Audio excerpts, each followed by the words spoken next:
Let's talk business. And as commercial banks start sharing information with the Kenya Revenue Authority to boost tax compliance by both residents and foreigners, the Kenya Bankers Association has moved to reassure customers that their data will be safe and that information shared will be done in line with the Data Protection Act. Jimmy Mbogo with the details of what information the banks will be sharing.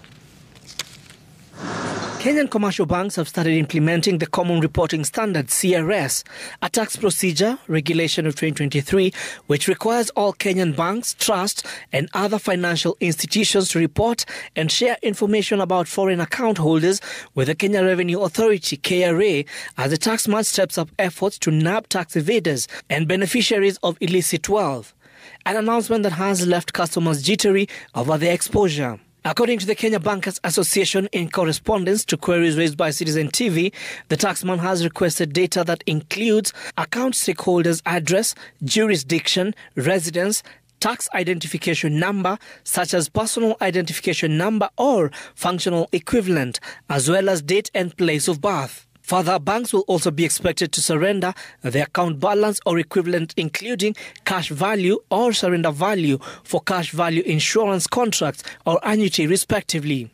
They will also be expected to present the amount paid or credited to the account for each calendar year, together with the total gross amount of interest, the total gross amount of dividend,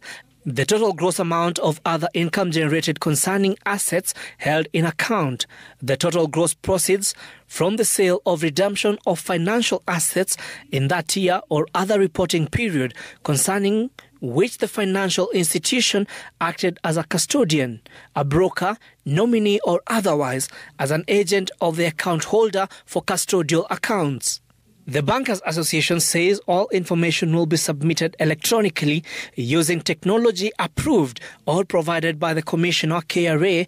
and in the format required by the taxman to ensure security of data being shared as required by the regulation, noting, and I quote, sharing of customer data under KRA framework is in accordance with the provision of Data Protection Act, Section 25, that provides for principle and obligations of personal data protection, as well as Section 48 that provides for conditions to transfer of personal data outside Kenya. The bankers' umbrella body now says that the regulation will also require them to update details of pre-existing accounts to ensure compliance with the regulations, noting that it could also lead to an increase in the cost of compliance by banks and other RFIs.